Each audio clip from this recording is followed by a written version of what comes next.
What is going on, everybody? Welcome to another episode of Hollywood Already Did It presents Marvel's Pair Up, the What If series with the history of the Marvel cinematic movies that are not in the MCU, just regular movies before everything was interwoven and credit scenes and cameos. However, this week we're going to talk about some of the attempts to seemingly create this universe on TV using the same methods they do now, but not done nearly as effectively.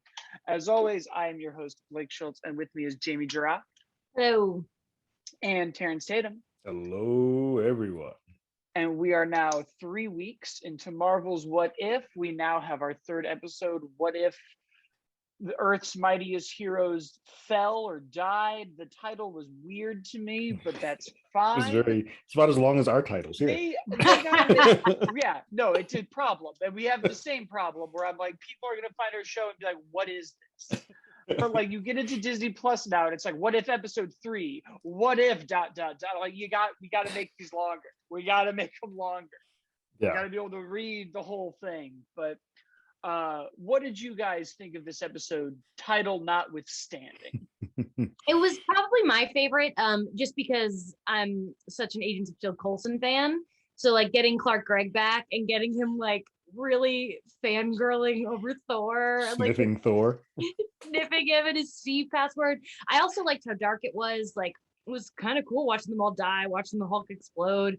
It's still not my favorite show, but it's still like, this is still a lot of just stuff we've seen, just still slightly different.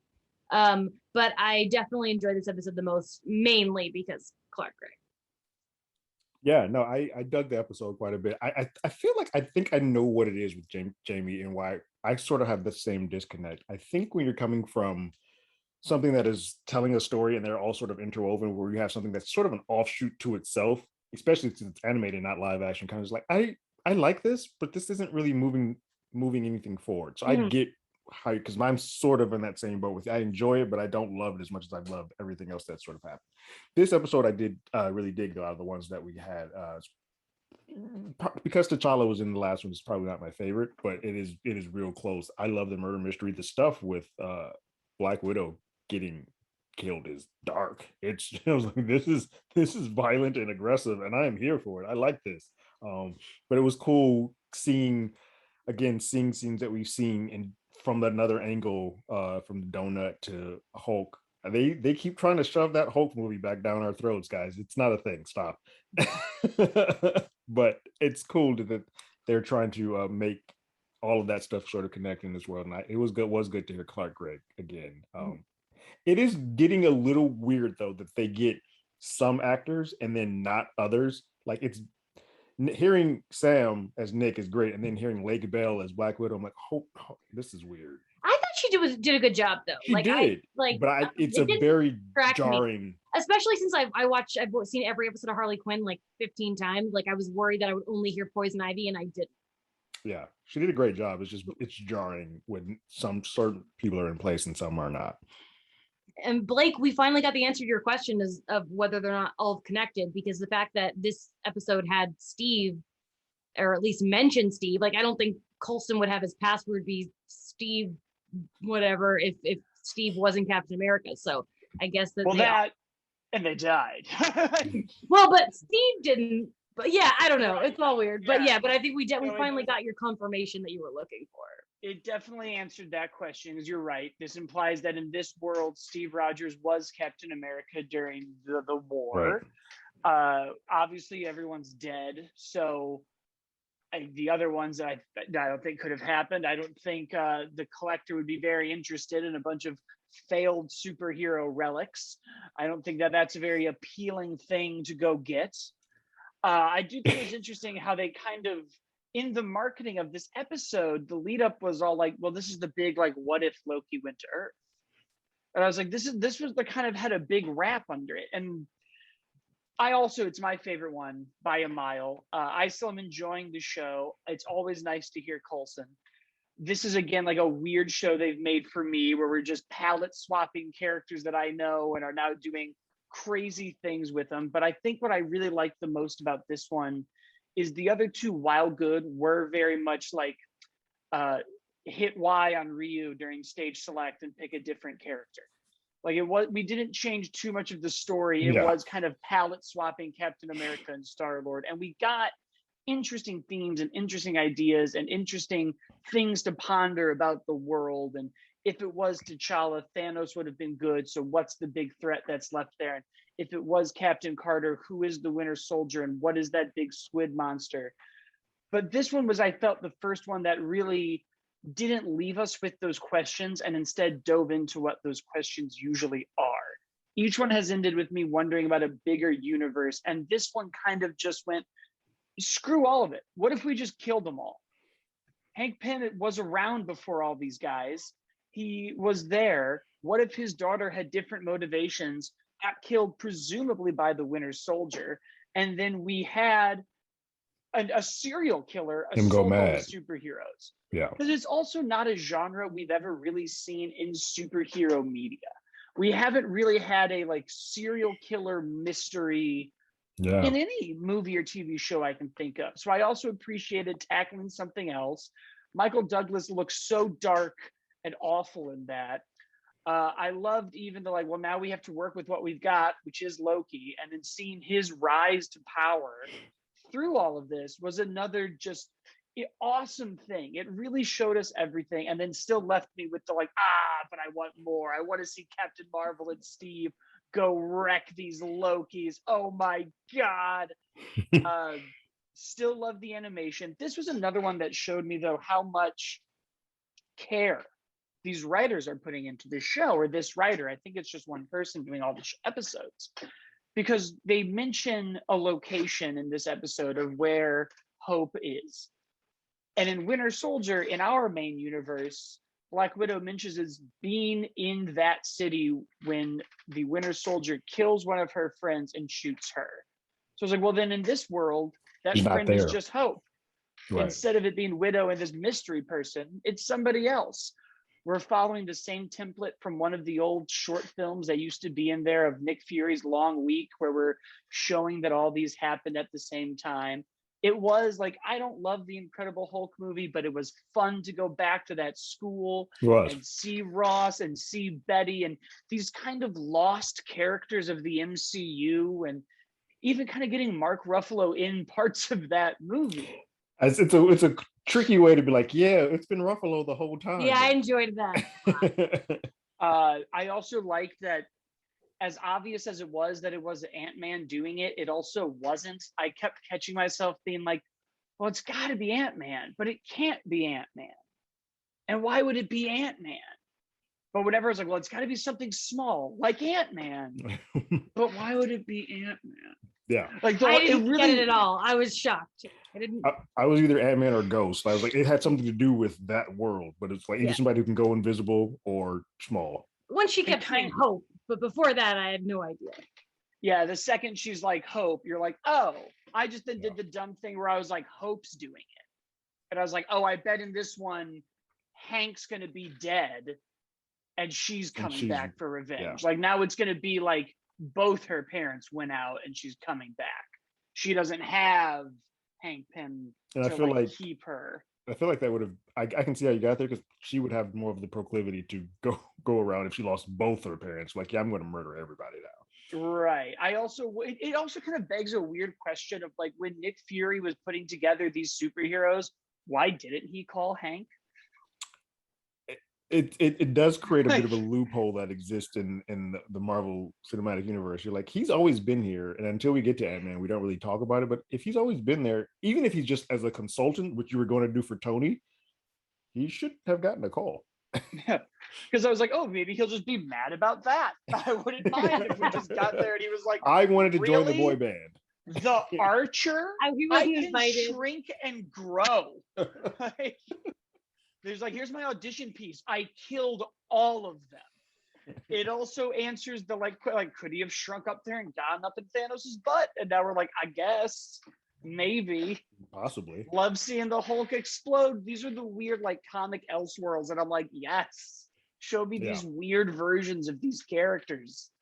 I'm loving it, and I just hope season 2 has a like, all right, Steve and Carol are gonna go fight this army. Yeah, I would love to see the follow-up stuff. Yeah. Because even like I said it before the credit scene to my roommate, I was like, but is he now just going to delay the Avengers and our first team is going to be Strange, Spider-Man, T'Challa, the Guardians? Like, are we now just skipping something, or are we going to like OG team go straight to the second, whatever we have sort of now, or version of it anyway? I was like, that would have been great. Plus, when we get to season 2, we'll have Shang-Chi, the Eternals, No Way Home, a lot of other things on the board to play with. Yes. Even things like WandaVision. I'm sure you could now do I don't know, what if she was into procedurals instead of sitcoms? Give me that right now. Yes.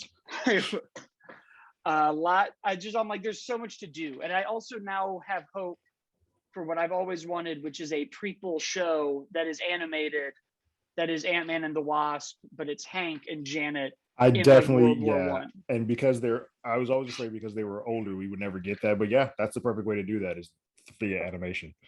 Because you're right, it's a little jarring when we're mixed, but I feel like if you just got a voice cast, I wouldn't notice. I wouldn't notice it. It's just when it's one is and one is not, that's when it's like, okay, this is especially when it's lines from the movies. Like the disconnect here was that I feel like, and maybe I'm wrong, but were they just playing Robert Downey Jr.'s old lines? Did they get a new voice actor? I don't know. It's a new voice actor. It's somebody. Okay, because it sounded very good. He did good, but it was somebody else. Okay, because at first it was weird. I watched the movie last night that featured Randy's Donuts. Great. I was like, it's a pretty big staple. Yeah. Great. But yeah, no, I it's weird hearing the jar, especially like if it's prominent language that you say we all know. You're like, wait a minute. There was a version of this. I mean, they didn't do it with Lion King, I guess. So they were like, hey, James Earl Jones, let's go ahead and get you in front of a booth and record Booth Office again. But it just seems why not? Right. No, my biggest issue is still the runtime. I still am like, these could be hour long. So short. But very excited to see what's next. But of course, this is one of our first what ifs with Nick Fury. It is one of our first ones with a crossover of sorts, a team building. And as we're sort of accidentally going in order, I think this is a great time to close out the pre-Marvel Entertainment television pilots, television in general part of the history, because it sort of gets us to why What If works. And I think understanding what this stuff did right and wrong and evolving gets us to this wonderful animated crossover spectacular that no one ever thought we would get. No. I'm, of course, talking about the TV movie in 1988, which is just so crazy to me. The Return of the Incredible Hulk, the first television crossover with these characters, where Thor shows up. And we're also going to be talking about the 1990s Nick Fury, David Hasselhoff telefilm, a backdoor pilot. All of this is insane. All of this history is weird. And it's so straightforward now, but now we're in this weird era of like, we're going to bring back what worked and it's going to flop, and we're going to try something else and it's going to flop.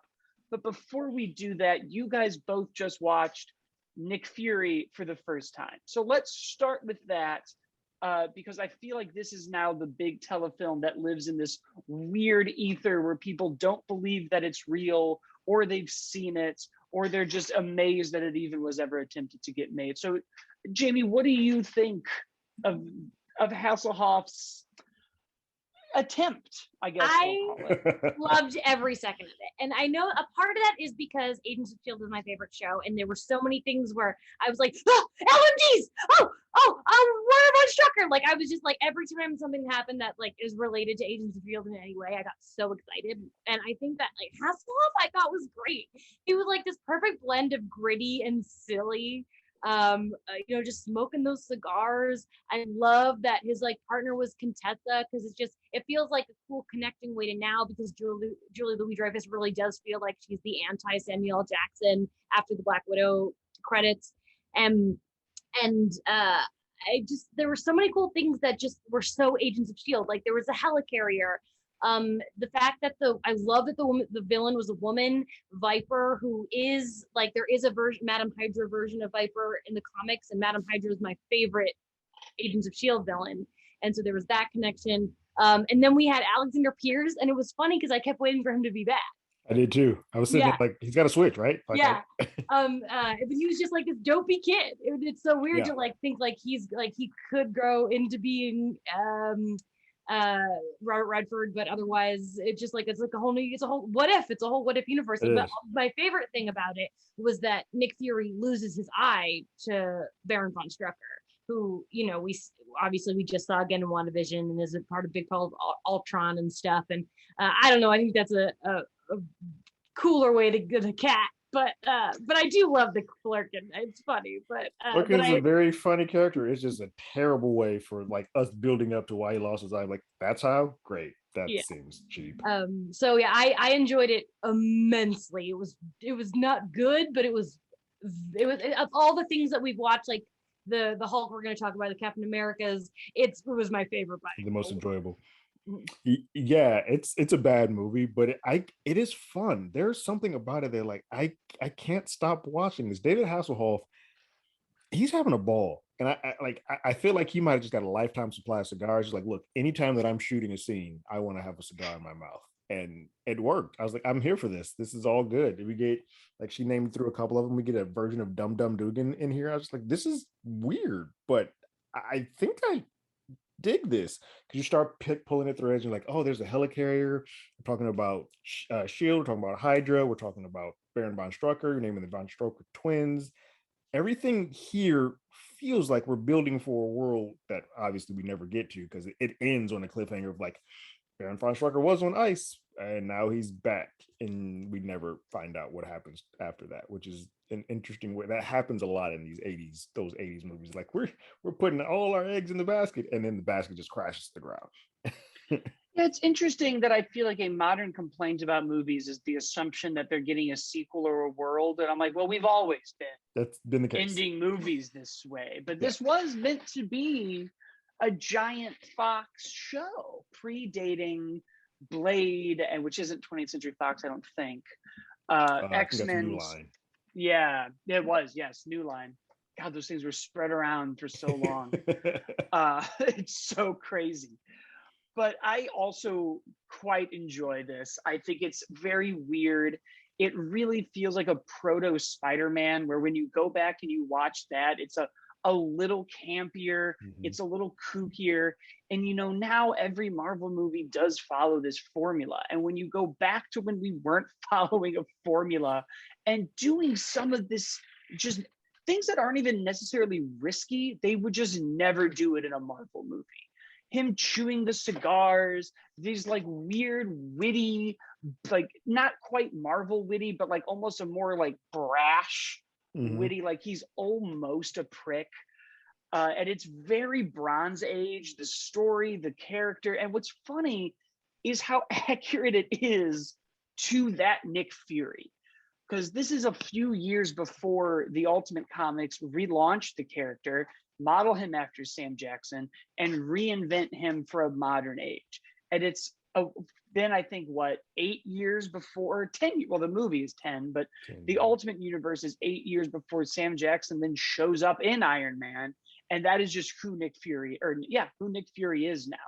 There's no other way around it. He's now the super spy who controls everything. And for a while, he was this like escape from New York, gritty, he looks weird, a lot like Snake. Very Snake looking. Well, I mean, it's David S. Goyer. This is also the prototype for him. This is the guy who went on to do X-Men movies and Batman Begins and The Dark Knight. And Once Upon a Time, he was like, here's how we're going to do it. And I just love this era. And I would have liked to have seen how this grows. But before we really get to how that fully influences it, let's go back even further. The Incredible Hulk has wrapped. Howard the Duck has come out. And there has not been anything Marvel-ish around until New World Television decides to take what they can, which they now own Marvel. They're about to become something else entirely. They sort of snatch back those old Universal rights and go, it is time for the Incredible Hulk reunion. And this time, we're going to re-spark the flame, and we're going to put Thor in it. And Thor is going to get his own show. and we're just going to do what we did with Lou Ferrigno, and we're going to do it again, and it's going to be great. It did not launch a Thor show. It did spawn 2 TV sequels, The Trial of the Incredible Hulk, where they are once again attempting to give Daredevil a backdoor pilot, also fails. And then The Death of the Incredible Hulk, which was meant to lead up to the revenge of the Incredible Hulk when he would have been Smart Hulk. But unfortunately, Bill Brigsby passed away before they could get that one off the ground. But this brings us from kind of the 70s to the 90s in one show. And it never stops feeling like the 70s. It still feels like the 70s. Well, I had to double check. I'm like, this is 88? I 100% had to do that too, because look, I remember watching the show, and I knew the show ended in 82, I think. So there's a 6-year gap. These movies still feel very much like they are in that 78, 79 range of the way that they're shot, the way that their story structured and everything. I was like, this doesn't feel like it's current day for the time that they filmed this. And I was just like, are we sure? Because it feels very dated, like extremely. It was fun though to watch Hulk and Thor fight. It's kind of surreal. Like now that Ragnarok exists, going back and watching them, and like it's so goofy. Like they're just like men with like normal men who are just beefier. Yeah. It's weird because like Blake sort of brought it up. The whole dichotomy before the Incredible Hulk and why it works so much, that Bill Bixby carried the weight of the majority of that show and that series in the film, and then Lou would just come in and like Hulk smash. But they were trying to do that again with the Thor character by giving Donald Blake, and Donald Blake would be the conduit to call on Thor, and it just feels odd. Like watching it, I was like, this doesn't belong. Get Donald out of there. Like, yeah, Blake was like so annoying. Yeah. Well, he just doesn't quite have that same resonance that Bill Brigsby's Banner does, where there is this weight to him and this fighting. And I do like the monologue. He's like, oh, I feel like it's like 2 people going off and you're going to get cured. And he's like, no. You and I are not the same. Right. You could just never call Thor again. Right. End of conversation. And like that was, I'm sure, meant to be Donald Blake's arc through the show that we never got. But he just is kind of a loser, and like a rude loser. Like every time he calls Thor, it's like it's inconvenient to him. Yeah. And Thor never wants to do anything other than like drink and like save the world. It's not like he shows up and like throws Blake away or does anything wrong. He just comes in as like, I want to drink. Where's the fridge? I'm really hungry. And then like, let's get me to Valhalla. I love their little honky tonk outing. Just honky tonk. When they go to the biker bar, it's great. There is some like fun stuff in this. I like the expedition to the Norse grave sites. I like this very small hammer that they have, which is I know, I was like, that hammer is tiny. And there's no, anybody can pick it up. There's no spell. We don't meet Odin. We don't see Valhalla, which I have to assume is part of why the show never got made. Because there's not a lot of history other than like, oh, well, we were going to do this. It was smash ratings, but we just never made the Thor show. Yeah. And I have to assume that it was going to get really expensive. That budget was going to be nuts. Yeah. That budget was going to be nuts. Now, I don't know how you didn't get a Daredevil show made. I feel like you could have just been like Law and Order, but with a crime fighter, and you would have been fine. But this is, it's weird. These 3 pilots kind of mark the end of Universal's bizarre time.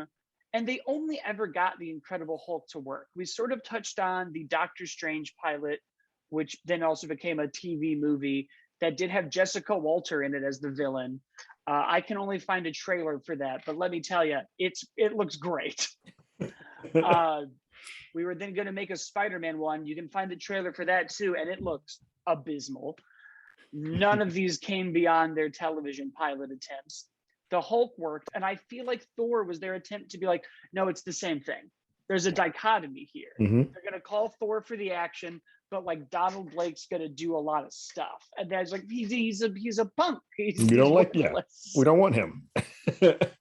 And then we tried again. And then right at the tail end of it, then we're kind of in the 90s. So we're now starting the development of the Hulk movie that will become Ang Lee's. We were also pre-Blade, we're now going to have this weird 6 years where there's just not really a lot happening. And it turns out that they're going to have way more success with these like ripped off syndicated shows like Generation X. And what was the other one? It's Generation X and some other. Generation X was highly syndicated. It was on some weird hours, but it was going for a bit. Like 3 years before Fox sued them. Correct. Like, hold on. You're doing this and we're not what are you doing over there? Yeah, I guess it was mostly Generation X. I can't find the other one. Nighthawk, I thought what it was. Oh, Mutant X and Nightman. That's what I'm thinking of. That's when the lawsuit began. Before that, then it's 1995. Fox has announced that they've gained all these properties from New World Entertainment, including Generation X, which got made, a Black Widow pilot, which just never saw the light of day, and the Nick Fury show, which we talked about. It was the casting of Hasselhoff that made Marvel Comics be like, okay, we're done. We've done 30 years of campy nonsense with our characters. It's time that we get to the root of who these characters are and why they worked in the comics. And from now on, we're not letting these creators, it's not going to be David Banner anymore. It's Bruce Banner. We're not going to do these changes they keep wanting. This is who they are, which is great because then you ushered in Blade, X-Men, and Spider-Man back to back to back.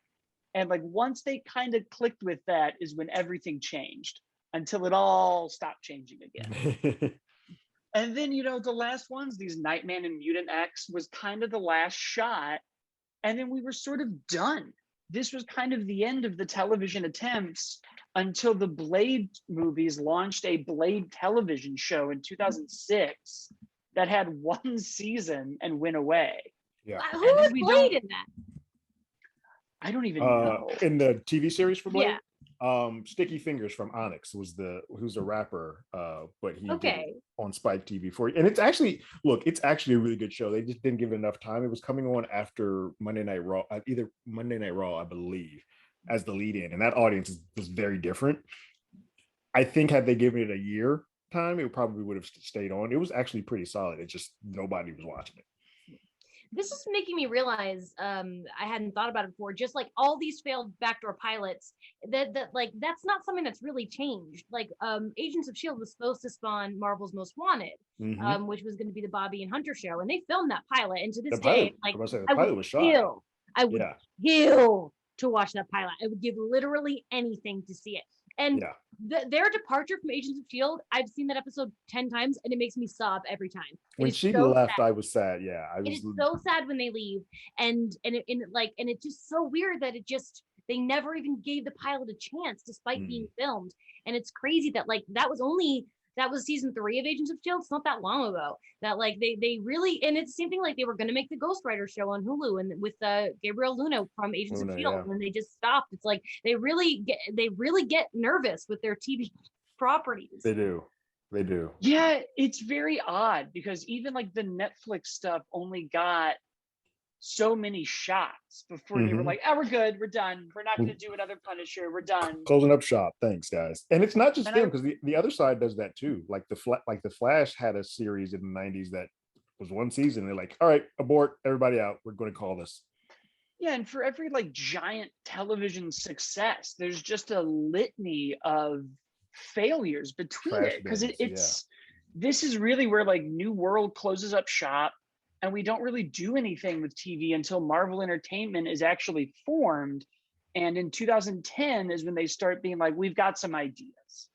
And this is really, I feel like 1944 to 1998, which is a very long amount of time, is really the like phase 1 of Marvel's attempts to do this, between these Captain America serials, one feature film, and a very long running Incredible Hulk TV show, and all of these other attempts. I was like, it's fascinating when you really look at it and where we are now, because it was a time where people were just like, I don't know, here's a check, figure it out. I mean, we didn't talk about the 89, the Punisher for 89, but that's another film that's just in there. You're like, well, all right, Dolph, here, go film some stuff and do it. Yeah, a lot of like direct to video, direct to TV, like the litany of attempts before Blade, really. And I feel like Blade then starts the like second chapter of it, and you then have this like war of the studios of Ghost Rider and FF and X-Men and Spider-Man. And then like right before that, I would even say like phase 3 is like pre-Disney owning them, when it was like, well, we're gonna go get our guys back. And now we're in this whole new world where it's like, well, now it should all just work. Right. Because it's pretty crazy when you look at the stuff in the David Hasselhoff show movie thing, and we look at all this stuff where we're like, well, no, it was kind of more like the comic, and it was behaving like a Bronze Age. And then you get to this very like Hollywood Blade movie that just gets who he is and what he does. And then you get a like an X-Men movie that is like, here is who Magneto and Xavier are, and they're going to drive this movie. And then you get to Spider-Man, where it's this just like love letter to Silver Age, campy, great storytelling. And it took them this long for it to kind of click and be like, well, hold on, we keep on just failing with these things that should be thriving. We got to take a step back and stop letting these other people just come in and be like, no. Yeah. Doctor Strange using magic. It would never work. And we'll just have it be a Japan, doctor. Yeah. And I'm sure we'll talk way more about this when we get there, but it's like quietly in Japan, the Spider-Man TV show is doing better than anything in America, with the most deviation from its source material. The suit just flies, suit flies out of the sky like some Power Ranger stuff, and he zips it on. Like, this is nuts, but okay. Yeah, it's great. It's so awesome. But I feel like this is how we got to What If, is like we figured out who these people were. They regathered everybody. And now that we know them so well, we're able to be like, okay, you guys get it now. Now we can go and mess around with it. And Hank Pym can be a serial killer. But could you imagine if that was the first Ant-Man movie? I can't, but I can also imagine that there was that if this came out in the 80s, there would have been someone who pitched that and probably filmed it and be like, cool, this is what we're going to go with. And I'm like, that's not Ant-Man at all, but how did we get here already? Oh, it would have been great. It would have been so fun. But yeah, it's wild because like, that's it. There's these long gaps of nothing. It reminds me of when Star Wars wasn't quite what it was. And around like 1984, the last toy line came out, and then it was just like, we're done with Star Wars now. See you in a couple Shut decades. it down. We're done. It won't be until 1999, in the late 90s, when Power of the Force 2 comes out with these special editions, and then Episode 1. But for like 10 years, you're done. Yeah. And it's like every few now and then, they're just like, well, we're good. Yeah. So then there's a cyclical thing with all of these, and I don't know why that is. It's weird though, because they sort of almost counter. Marvel was still trying to figure that out. At least Superman seems to have always been that logo that always sort of exists. So they were always having Lois and Clark or some version of a Superman on screen. So superheroes were staying in the zeitgeist, but Marvel was just failing miserably. Oh, well, the other thing that I think if we do a season, if What If gets a season 2 and we continue doing this, it would be the animated shows, because for every failure we're talking about in the 90s, there is a Spider-Man cartoon, an X-Men cartoon, an FF cartoon, Iron Man, Silver Surfer, that are doing things, Batman the animated series, which isn't Marvel, but like some of the most influential superhero storytelling was happening syndicated for kids, where they were just sitting there pulling their hair out being like, why won't Daredevil work as a TV show? Yeah. And Jamie, you're right. Like, it's crazy now how many things just never came out. Like Damage Control, the old sitcom they were going to do, that just gets like name dropped in Spider-Man Homecoming. We never saw that. There was a while where we were just like, there's going to be a lot of Marvel TV. I just interviewed Matt Nix, who was the showrunner of The Gifted, and just he even talking about like the difficulties of like not being allowed to talk about Magneto or Wolverine in The Gifted, and I think that like that was a problem too for like Agents of S.H.I.E.L.D. had that problem. It's such like, The Gifted was such a good show. But if they could have at least, you have Magneto's daughter on the show, but you can't mention Magneto. Something's wrong. Like there's a disconnect. Let's just give us the rights. Let's stop playing this. And it seems like I don't know why they're still doing it, but it seems like that used to be the stranglehold that DC had with their characters. They're like, don't mention Superman, don't mention Batman. They seem to have loosened up off of that because now they're like, all right, screw it, use them, whatever. Do a Superman show, I don't care. I hope Marvel gets into that now that they own all the chips. But yeah, I mean, Agents of S.H.I.E.L.D. was like allowed to talk about stuff, but they weren't allowed to. There were like certain characters they weren't allowed to touch. Right. Like they were told they could use MODOK, and then they were like, never mind, you can't use MODOK. Things like that.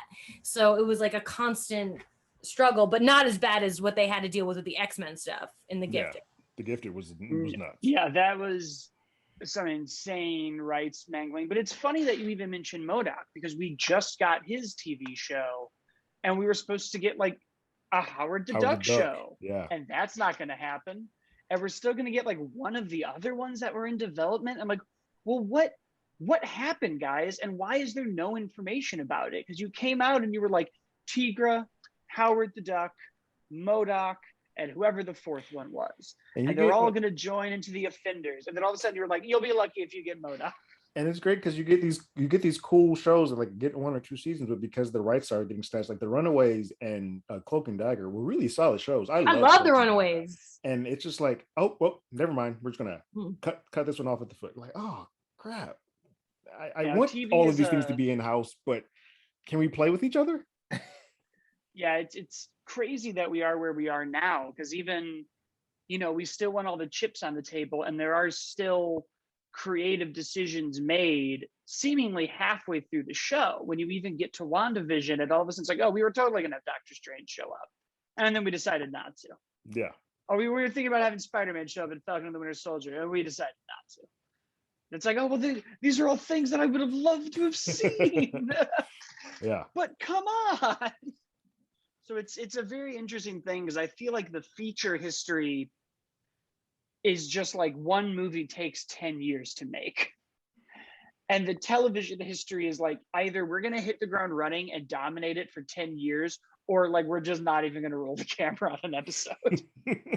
Like this Hulk movie, which I'm sure we'll get to, is like they finished Luke Ferrigno's last movie and then just immediately were like, okay, 1990, we want a Hulk movie out next summer. And it's like, well, that didn't even happen for 13 years. Yeah. Avi Arad was just like working on this movie while he was working on every other superhero movie. It's like, oh my God. The thing, and some of the ideas you hear about when you get in there, where it's like, well, we were going to have it be that Banner was experimenting on prisoners and turned them all into insects. And then you have to go fight these insect monsters as the Hulk. And it's like, why? What? Why didn't you just pick out a Hulk villain? And he has an entire catalog. Like, why not just adapt the characters? I don't understand, but it's interesting. I don't think we would get to like anything we have now without this attempt at Fox to make this Nick Fury movie, because it was really the point where everyone was like, oh, hold on. We've been doing it a certain way since 1944. It's time that we all rip off the Matrix and everyone dresses like Blade and Wolverine. And then Sam Raimi will come along and he will say no to that. And then we'll get there. Yeah. But everyone has to go through their emo Matrix phase first, which I'm sure will be next week. So stick with us. This has been our show. You can, of course, leave us a review and a comment and let us know what you think. You can then follow the show on Hollywood ADI on Twitter and Instagram. I'm at, as always, Blake. Jamie is at Jamie Cinematics, and Terrence is at Terrence Tatum. And Terrence does everything else on our Hollywood Already Did It channel, the reviews and trailer reactions. We do other shows on this podcast channel as well, the regular Hollywood Already Did It show about reboots, remakes, and sequels. Jamie has all of her stuff at comicbook.com and often appears on the Phase Zero podcast. And I do a podcast called How Do You Figure about action figure collecting, and you can find all of those on the internet. And we will see you guys next week. Bye.